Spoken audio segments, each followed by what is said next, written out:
Hello to our viewers at home. My name is Katherine Habley. I'm a children's librarian here at the Iowa City Public Library. And we have a special author I'll be interviewing in a few moments. But first, I would like to thank the generous support of Hills Bank and the Iowa City Community School District for bringing her to Iowa City. Our visiting author is Jacqueline Davies, and she is visiting with all the 3rd and 4th graders in Iowa City and talking about her books and her writing. So welcome, Jackie. Thank you. I'm so happy to be here. Thanks for having me. So nice to meet you as well. I'd like to ask you a little bit about your day and a half so far in Iowa City and your school visits. How have they been going? They've been wonderful. I've been having so much fun. The whole program is so beautifully organized. The kids are prepared. They've read my books. They're interested. They're active. They're engaged. They're energetic. It's been just a joy. It's been a joy. Oh, that's great. Well, Denise Remke is terrific. She's fabulous. And all of our teacher librarians are great. And I love the T-shirts. The T-shirts are good. Have you seen them? Well, no, but I'm getting one later today. So I look at, I already got mine. I'm so glad. I look out into the audience and everybody is wearing these fabulous T-shirts commemorating the event. And that's just, Isn't that that's great? Such a good feeling of spirit. And we have such good community support to provide those T-shirts. Yeah, and the kids do so look forward to it. The couple of teacher librarians put together the curricular materials, and it's true. The kids are well prepared for their visit, and that way they get a whole lot more out of it. I do a lot of school visits, and you can always tell when you walk into a school the librarians and the teachers who have done the preparation work to really, so that the kids will get the most as possible. So I walked in this morning at one of the schools, and the kids, obviously, I walked in, they didn't know who I was, and I heard one of them whispering, Jacqueline Davies is coming, Jacqueline Davies is coming today, and there's this buzz around. And so that's what you want. You want the kids to be feeling excited about reading and about writing and about meeting someone who works in books, and so it's a wonderful thing.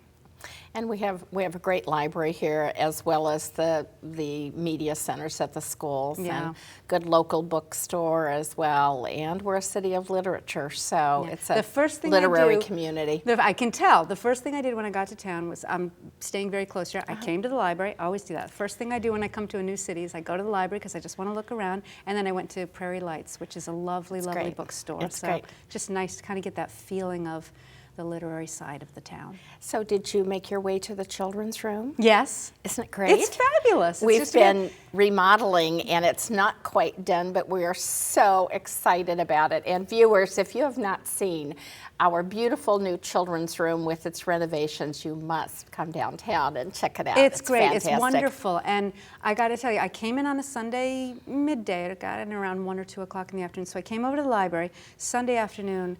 So many people around, such energy, people in and out, taking up books. You could just tell that it's a place that really takes advantage of something as wonderful as the library, which is always nice to see. Great. And then, of course, being the obsessive author that I am, I checked to see if my books were in, and they were all checked out, which I love. I love to see my books are out. I told you, these are barred from the Cedar Rapids Public Library because yours were gone. I have one of them, one of your picture books from here that I was able to get my own hands on. So anyway, well, I'm going to ask you questions that I probably know many of the answers, but I think a lot of our viewers might not. So you'll be repeating yourself, I'm sure, from other conversations you've had already. But I'd like to start a little bit with maybe your growing up years. If you could tell us a little about the little Jackie and family and where you grew up, that sort of thing. It's always fun when I do school visits. Because I do lots of different presentations, but one part of one of the talks, I say to the kids, when did I become a writer? When do you think that happened? Was it 5 years ago, 10 years ago? How far back do you want me to go? Should we go all the way back? All the way back to the very beginning, the very, very beginning? They're like, yes, go back to the beginning. So I start on the day I was born, and I show them a picture of myself on the day I was born. And I say, there's a little picture of me, sleeping. I'm a little baby. And I say, do I look like a writer?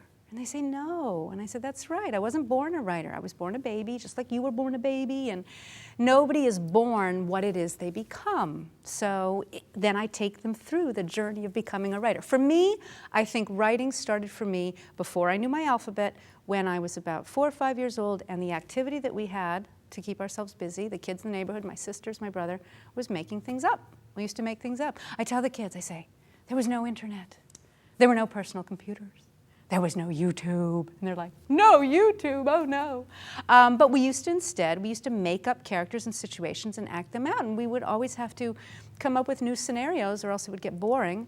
So we would ask the question, what if? And that's the beginning of being a writer. You make up characters, you make up situations, and you ask yourself, what if? And that's how you grow a writer. And so that's what it was for me. It was just playing with my sisters, my brother, the kids in the neighborhood, and making up stories. And as I was reading a little about you, I noticed that you were born in the same city I was born in. Cleveland. Cleveland, Ohio. Love yes, Cleveland. Where my parents Have you been back recently? No, I have not. I had 2 school visits in the springtime in Cleveland, and it is just a great city. It was so much fun to go back and see. So I went back to the house I lived in when I was little. Went back to my elementary school. The elementary school is different now, but I could remember the walk getting there. And it's just a fun city. We were born in a fun city.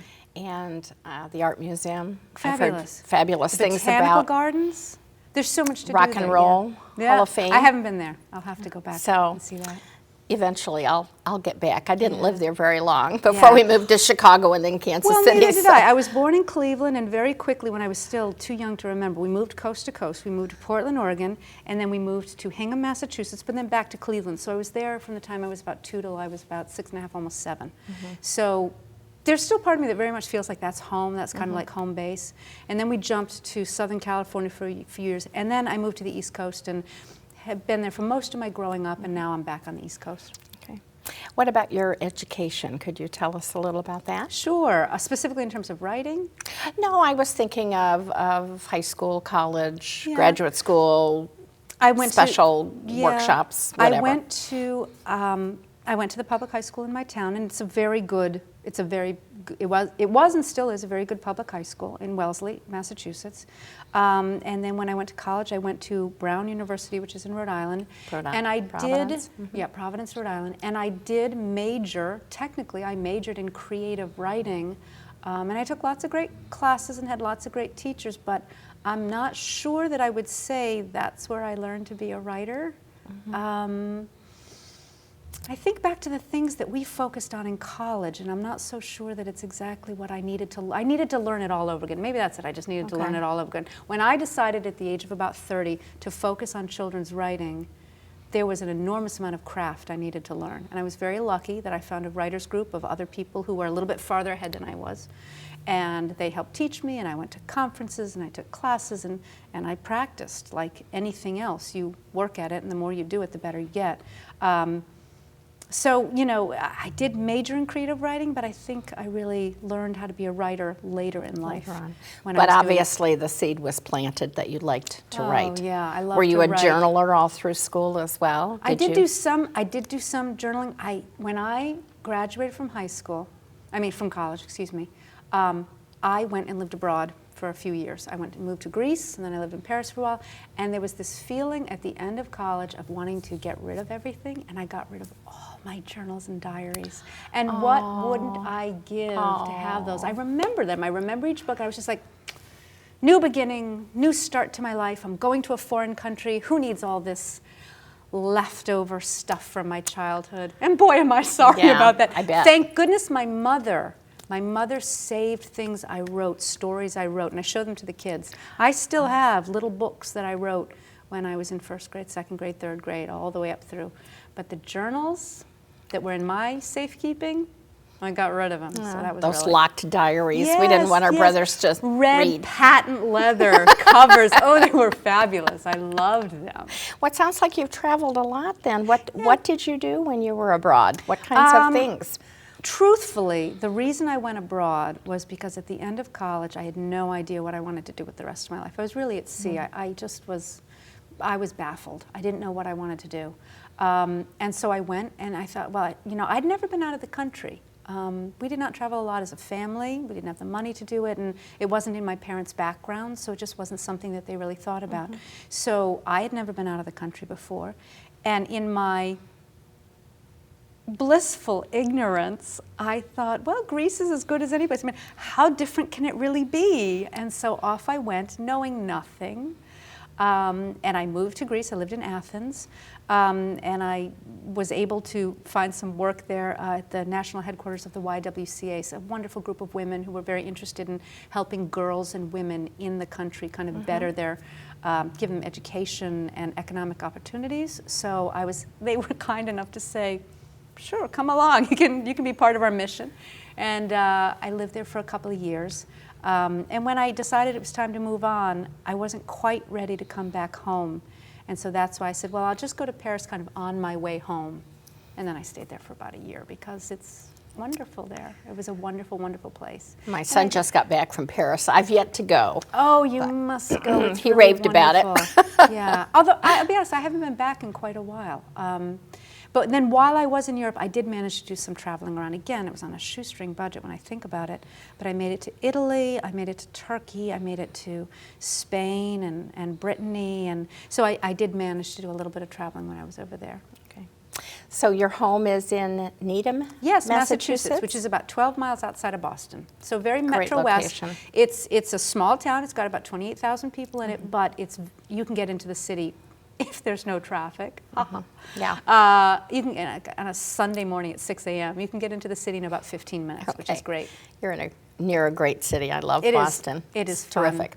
So tell me about your family now, not when you were a little girl, but. Well, I've got 3 kids. My oldest son is Sam, and he is 20 years old. He's a junior in college, which I still kind of can't believe.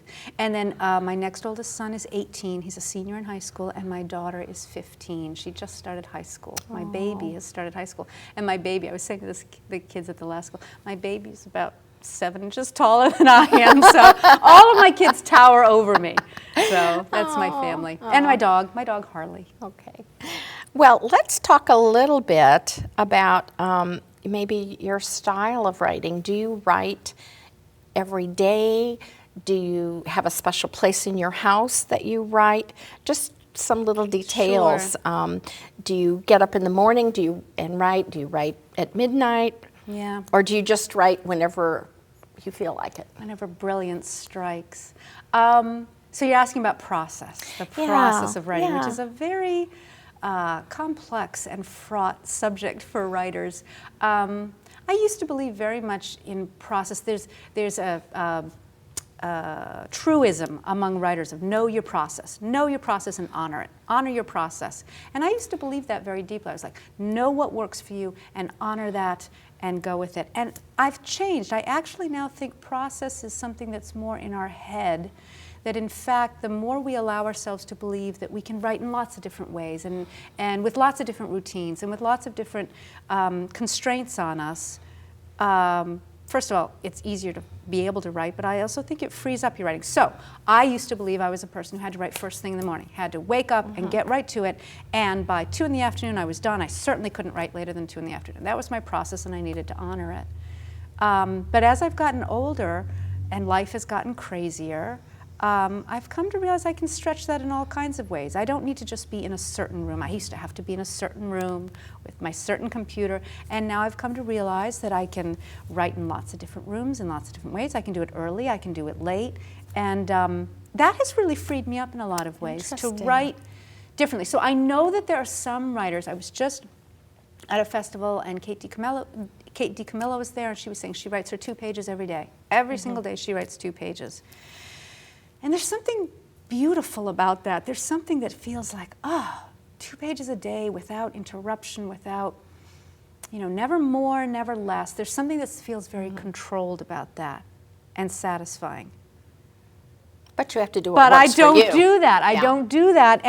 And for me personally, I've come to believe that the more I just sort of open myself up to process can be anything you need it to be, the more writing I do, and also hopefully the better writing. So to answer your question, I write in all different kinds of ways. I will go weeks and weeks without writing anything because I'm on tour, because I'm doing school visits, because I've got teaching, because I teach at a graduate. I teach at, in the MFA program in creative writing at Lesley University in Cambridge. So I've got student work that I need to attend to. So I can go 2 or 3 weeks without doing any type of writing, and then I can go on a weekend retreat and write, for every waking minute I'm writing. My latest book, which is the 5th book in the Lemonade War series, which perhaps we'll talk about at some point. Yes, we're going to be getting to that next. That book will be coming out on April 1st, and scheduling-wise, in terms of turning in the first draft to my editor, I had gotten behind, and a few unexpected things came up, and all of a sudden, the draft was due and then overdue, and I got in touch with my writers group, and I said, I'm in trouble, guys. I've got this draft that's really due, and I'm behind. And they said, what can we do? And I said, you have to hold my feet to the fire. I have to send you an email every single day and tell you what I did the day before. And it was accountability. This accountability. And they said, okay, we'll do it. So every day, and I wrote more. I would write, like, I was writing 20 pages in a single day, which is very unusual. I mean, so process can be many different things. It's different from book to book to book. It's different from writer to writer to writer. It's different for a particular writer from day to day, from year to year. I just think more and more process is something that should be allowed to evolve and expand and adapt, instead of this idea of know your process and stick to it, which is what I always believed when I was a younger writer. It's fun to hear your style, though, and I think every writer needs to figure out what works best for them. Yeah. I know my husband writes a lot, and he can write on an airplane or in an airport. Yeah. And of course, with the iPods and smaller computers now, it's portable, and you really. You can. It's not like the old typewriters where you had to sit at your desk. Right. You're not chained to that desk anymore. Yeah, right there. My friend Nancy Werlin writes every day. This is always, she goes to a coffee shop in her neighborhood and sets up her laptop and doesn't put on headphones or anything like that. She's there with all the ambient noise. That I think I would find impossible, because I'd always be like, ooh, that's interesting. Oh, what's going on over there? Yeah. Oh, J.K. Rowling did that, and look what happened to her. Right. I mean, Nancy does not get distracted. She says it actually helps her. Hearing human voices comforts her and keeps her going. I do need to be in a quieter space. I would have trouble with that, but I admire that, and I think it's great. So she heads off every day to her coffee shop and with her laptop and does her work. That's great. Well, you're right. I do want to talk about the series. Glad to hear there's going to be a 5th one, but the Lemonade Wars. The Lemonade War is the first one, and then the Lemonade Crime, and then the Bell Bandit, and then Candy Smash. Right, which is the newest one so far. And then, do you have a title for the one you're working on? I do, and I'll leave you with a little graphic, because we just did the cover, which I'm really excited about. It's called The Magic Trap. The Magic Trap, because there's magic in it. Not fantasy magic, but Evan is learning how to do magic tricks. That was something that when I was a kid, did you used to get those little magic kits that would teach you how to do various magic tricks? My brothers did. Yeah, my brother got one. We also got one too, and the little rings that come apart and the red cups and all that stuff. So Evan teaches himself some magic tricks, some sleight of hand and some card tricks, and it turns into quite the story. How about if you give a little synopsis of, say, the very first book? Sure. For our audience who perhaps haven't read them and will when our copies at the library come back in. So if you just want to tell a little, it's realistic fiction, a great read for 3rd, 4th graders. Yep. Just right for that age. So it's the story of a brother and a sister. Evan is the older brother and Jessie is the younger sister, but they're not separated by that much. They're about 13 months apart. So Evan's just about a year older than Jessie. And they're two very different characters. And in some ways, Jessie can seem like the older one. She does very well in school. She's super, super smart. She's really academic, and she really excels in school. Evan has trouble in school. He struggles a little bit with that. Evan, on the other hand, is a very personable, sociable person. He can talk to anybody. He understands people's feelings. He's very intuitive, and he's very empathic and sympathetic, and Jessie really struggles with that. She has a lot of trouble reading social cues, understanding what people mean, and getting along with people. It's just hard for her. So they both have their strengths, they both have their weaknesses.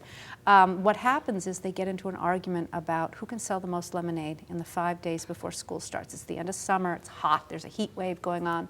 They're about to start school, and the tension that is happening at the end of the summer is they find out that Jessie, because she's going to skip a grade, she's so advanced in school, she's actually going to skip a grade, she's going to be in Evan's 4th grade class. And he's really upset about this and feels bad about it. He doesn't want his sister to be in the same class with him, and yet he feels like he shouldn't have that feeling. So there's real tension there. And Jessie, meanwhile, is so excited to be in her big brother's class. She's really looking forward to it. So there's tension going on under the surface, but then it explodes around this idea of who can sell the most lemonade. And it becomes, it starts out being a bet, and then it turns into something more, and it turns into an all-out war. And they both really, really want to win for various reasons. And they end up doing things that aren't very nice to each other. Things, you know, they usually get along really well. But in this situation of this tension around being in the same class and also the competition of winning the bet and everything that means to them, they start to do things that really aren't very nice, and it gets bigger and bigger, worse and worse. And the question you're left with is, wow, are they ever going to be able to go back to being the brother and sister that they used to be? And there isn't a father in the picture, and the mother is pretty cool, I think, too. Yeah. But also friends are involved in the stories. Yeah. I enjoyed reading that one, and then the lemonade crime as well. That one has a little more to do with theft of $208, as I remember. Do you want to say a tiny bit about that? Now, the lemonade crime was a surprise. There was never going to be a series. There was never a plan to make this a series. The Lemonade War was a standalone title. It was going to be its own book. When the last page ended, that was it. We were never going to hear from Evan and Jessie again. But at the end of the book, I had left something in the story that this money that was in Evan's pocket goes missing, $208. And you don't find out at the end of the book who takes it. And sometimes people think, oh, you planted that, you planned that. And I said, like, no. I did have some long talks with my editor about it. I remember my friend Dana, who's a wonderful children's author. She said to me, you can't leave that $208 unexplained where it went to. And I said, but sometimes that does happen in life. Sometimes things do go missing and you never find out. And the money isn't the important part of the Lemonade War. It's about Evan and Jessie. So the money goes missing, and you never find out who took it. And as soon as the book came out, I started getting letters from kids all over the country. And I would visit schools. Kids don't necessarily like being left up in the Right. And what it lurch. came down to, They what want I an realized, it was not knowing, that was one thing, but really what was bugging them was that justice hadn't been done. Right. They said, who took it, and will that person be punished? They couldn't bear that a crime had been committed and nobody was going to be punished for it. And I found that really interesting. I think kids have an incredibly intense sense of fairness. And right and wrong. And right and wrong. And the animal shelter wouldn't be getting that donation. And justice. And so after hearing this question over and over again, I said, I have to write a second book. And I went back to my editor and I said, we have to do another book. And she said, okay, let's do another book. Good. So then the second book came out, and that led to the series. So it really was, it was kids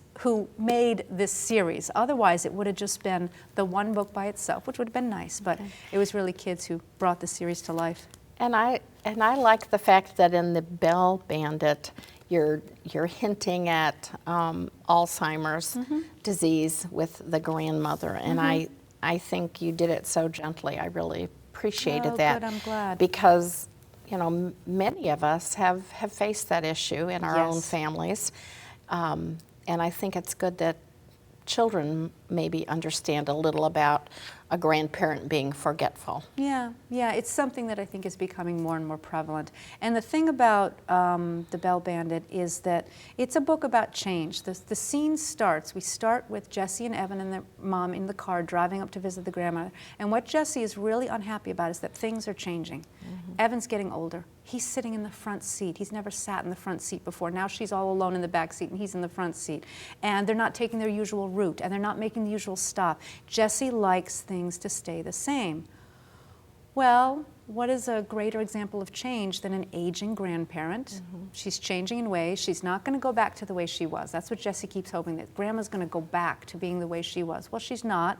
This is a change. It's come. It's here for good. So the question then is, how do you deal with that? How do you cope with that? Right. And so it's really, that's what the book is about as much as anything else. It's not a book about Alzheimer's. It's a book about, for all of us, not just kids, accepting change in our lives and adapting and moving on.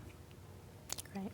Well, besides the series of the Lemonade War books with Jessie and Evan, maybe you'd like to share a little about this sweet picture book, The Night is Singing. Yeah. I've written 4 picture books so far. The first one is a nonfiction biography of John James Audubon. Well, I wanted to talk about that. I love that book, and it's checked out. But oh, okay. Should we start with the nicest thing? Do you want to do them in order? I always think of them in the order I've written them. Do them in the order that you've written. I only have this one to hold up. I love that story. And I wondered about if you were. I'd like you to tell about it, but I wondered if you were happy with the artist that was chosen. Yes, very. Are you not?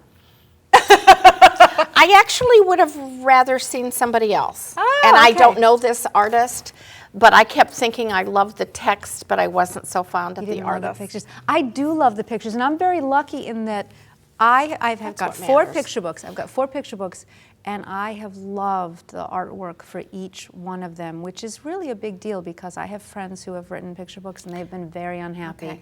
And I can't quite imagine that, to have a book of yours. The artwork is so influential. I mean, it is, if not half of the book, I think it's more than half of the book. So to think of having a picture book where I really didn't like the pictures, that would be heartbreaking for me. Luckily, it hasn't happened. I do love the artwork in this story. I love the use of collage, and I love the way the pictures, it's about night coming on, so it gets darker and darker and darker. And also, I've actually taken the artwork for this book, and because I lecture on various things in picture books at the MFA program at Lesley. I've actually taken the artwork and spread it out in a line, and it's a brilliant thing she does where the pictures get darker and darker and darker, but also you pull away. You pull away from the little girl. She gets farther and farther and farther away until you reach the climax of the story, where she's so far away, she's just a little speck, and everything is very dark, and then the mother walks into the room, and it's this extreme close-up with these bright, light, white colors. So I thought Kirsten did a brilliant job of increasing the tension in the story and making us feel that flow of, fear coming on, and then the release with the mother coming in. Oh, so well, I like good. I appreciate your commenting about that. I'll have to read it again now with those thoughts in mind. And it's interesting, it's a story that is all in rhyme. The whole story rhymes. It's a lullaby. It's 298 words, so very little text, but with very little text and with the pictures, the point is to create a story that helps kids settle down and get ready for bed. So it was a sweet bedtime story. It is. And I actually wrote it, the way I came up with this idea was I was on a flight from Los Angeles to Boston, and I was exhausted, and I was trying to close my eyes, and it's hard to sleep on an airplane. And I kept hearing noises, all the noises around me, all the things, and I thought, if I could just think about the sounds that I hear in my own bed at night. And I started thinking about them, and then the sound of this rhythm came into my head, and I pulled out one of the airplane napkins, and I wrote a good part of the first draft on the flight from LA to Boston. Oh, that's great. So now, I thought you probably wrote that with your daughter May in mind, like your sons had a lemonade stand, which I understand was the inspiration for the Lemonade War. But that was the impetus for the book. May has given me some great inspiration, especially in the Candy Smash, which has an element of writing poetry in it. Hold that cover up as well. So in that book, Jessie actually writes a poem at the back. There are wonderful poems in here, poems by Carl Sandburg and Sylvia Plath and some Langston Hughes. Wonderful, wonderful. We got permission to put some wonderful poetry in that book, and it's all included in the story and also at the back. But there are also poems written by the characters. So there's a poem that Evan writes, and there's a poem that Jessie writes, and there's a poem that Megan writes. And it was really fun to write poetry in the voice of my characters. But my daughter May gave me the first line because she had written a poem about a vase and some flowers, and that turns into the poem that Jessie writes. So I've gotten lots of inspiration from May. Oh, sweet. Okay.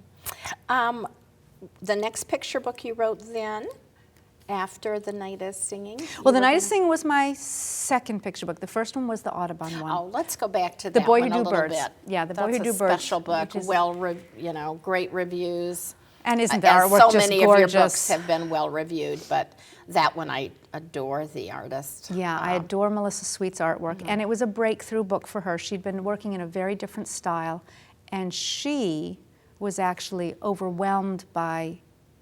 It was such a huge leap forward and in a different direction for her, and I remember her telling me that, she agreed to do the book. She loved the text. She loves Audubon's artwork. She loves nature. She lives up in Maine with nature all around her. And she started to research it and research it and research it, and she was still researching it months later, still reaching, and couldn't get to start doing the artwork, and she started to panic and thought that it was a project that she just couldn't do. And she asked her husband, she said, can I just give the advance back and not do it, because she felt like she couldn't do it. And then she just had this unbelievable breakthrough and did all the artwork in 1 month's time, which is an incredible pace. And it's brilliant. It's absolutely stunning. And I think she'll say it was sort of the first book that took her in a new direction, because if you look at her books after that, you know, they draw on some of the concepts she was working with artistically in that book and some of the techniques she was using, and she just continues to grow and amaze. I mean, every new book she puts out, I think, is just more stunning than the last. I really love her work. That's one of the picture book biographies that talks about, about a year in the life of John James Audubon. Yeah, it's one small little event. I wasn't interested in writing a biography of his whole life. Those can be great. I love those books too, but I had a very specific idea. I just wanted to write this one event, which was about, not just about birds, but also about scientific inquiry, about how you come up with a premise and then you figure out a way to test it. And then you go back and say, okay, what did I learn from the test? And so, you know, he had a very simple experiment. He wanted to find out if these birds that were living in this cave,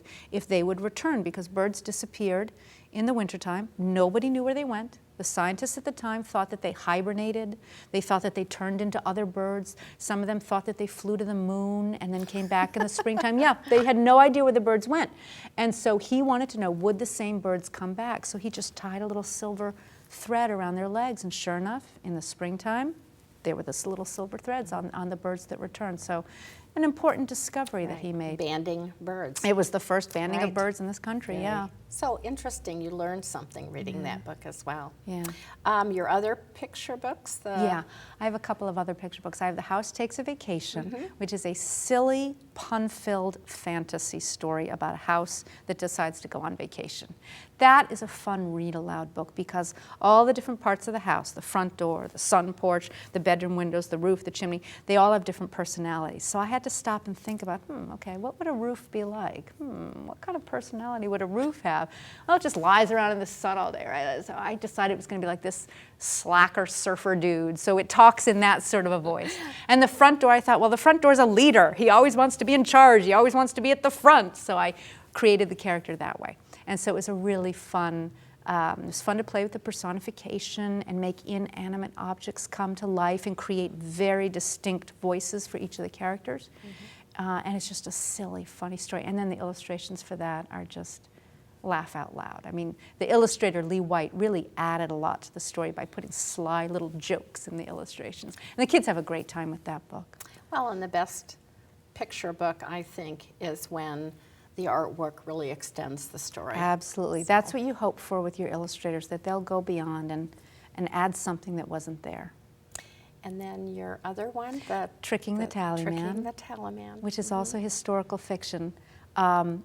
It sounds funny to say. It's a story about the taking of the first census in America in 1790. And people scratch their heads and say, how could you write a children's book about that? But it was actually a very interesting proposition. It was the first time that the government tried to count every people. And now think about that. There are no cars. There are no telephones. There are no calculators or computers. There are almost no roads to many of these places. How do you go out and count the people? And they appointed 650 marshals, and they set them loose, and they went door to door and wrote down the names of everybody living in each house. And they came up with the first count, which was, I think, just under 4 million people at the time. So I took that story, which is a true story, and I turned it into something a little bit silly and funny, where the tally man, the person, one of the marshals, whose job it is to count the people, he shows up in this tiny town, and they are very suspicious of him. They don't know why he's there, and they think something bad is going to come of it. So they try to trick him. First, they want him to think that nobody lives in the town. The town is completely empty, so they try to hide all the people away. And then they want him to think that hundreds and hundreds and hundreds of people live in this tiny town, so they dress up all the animals as people and try to get him to count the animals as people. And of course, it's a funny, silly story, but it's talking about what the point of the census is, which is representation. You want there to be plenty of people counted so that you're represented in the government, but you don't want too many people counted because then you get taxed more. So this balance of what the census is for, and in the end it's getting a true count that really matters, and he does in the end get that true count of the people living in the town. Great, and then you've also expanded and written a young adult novel. I have a book for older kids. It's also historical fiction. It's set in New York City in 1911. And it takes place in and around, it's a Lower East Side New York City story, a story of immigrants. The main character is a first-generation American, and she struggles. She works in a factory. She struggles to help her family, to pay the rent, and she has suffered a great loss in that story. We don't know what it is at the beginning of the story. And as the story progresses, we come to see what it is she's lost. And it all leads up to the event, which was a really important event in our country, in labor history, of the Triangle Shirtwaist Factory fire of 1911, where 146 young people, mostly young girls, many of them teenage girls, perished in a fire because, in a factory, because of poor working conditions, because of no fire safety system at all, and because at that time fire ladders only reached up to the 6th floor, and the fire was on the 8th, 9th, and 10th floor of a factory, so there was no way to help these girls get out of this burning building. And it was an important event because it led to major labor reform and laws that protected workers in workplaces, which was very important.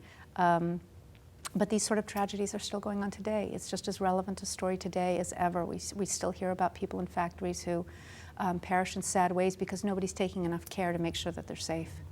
I have not read that one, and I love historical fiction. Oh, I and hope you enjoy it. I am going to be reading that Great. As soon as it comes back in. Good.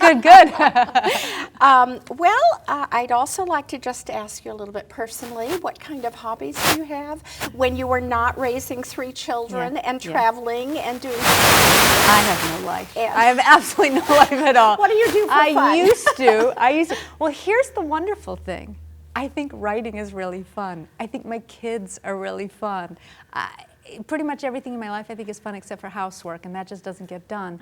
So I'm very lucky that the things that do take up all my time are things I love and that I'm passionate about. So I don't grumble and complain that I don't have time to take up, I don't know, lacrosse or some other type of activity. I don't bemoan that. I do like to take long walks. I like to read. I like to watch movies. I like to hang out with my friends, and I do find time for all of that. I like to knit. I used to run until my knees started bothering me, so I don't do that so much anymore. But I'm very lucky that the things that take up so much of my time are things I really, really love to do. Well, I think it's wonderful that you get to share with a child audience at these school assemblies that you are passionate about your work. Yeah. Your work is writing, your job is writing. Yeah. But as I've told my children throughout the years, you need to find something that you really love to do because you'll be at it a lot of years. Yeah. And don't worry about how much it pays or the money. Find something you are passionate about. Yeah, it's such an important thing for them to know. I'm always very clear. I say, this is my job. This is what I do for a living. I write stories for a living. And I say to them, oftentimes I get asked the question, why did you become a writer? And I said, well, do you remember how I told you about how I loved to write stories when I was little? It's just fun. I did it for fun. Nobody made me do it. I thought that was fun. The way you might think baseball is fun, or playing a musical instrument is fun, or drawing pictures is fun. You have things that you love to do, and you do it just because it's fun. I said, if you can take one of those things that you love to do and actually find a way that somebody's going to pay you money to do it, that is a great job. That is the job for you. So it's true. To have a job that you're passionate about is wonderful. I got the nicest text from my son, Henry. He will be very upset if he knows that I told you this, but I won't tell him. About a week ago, I got a text from him, completely out of the blue, and he said, Mom, I'm so proud of you. it was really informative and fun. Good. And thank you so much for being with us Thank today. you for having me. So this great was such to a meet pleasure. you, Jackie. So nice to chat with you. Same here. Jacqueline Davies. Again, thank you to Hills Bank, the Iowa City School Community School District for bringing Jackie to town, and I hope you have a wonderful rest of the week I'm having a great time. visiting the 3rd and 4th graders in Iowa City. It's been Thank you so wonderful. much. Thank you. You're welcome.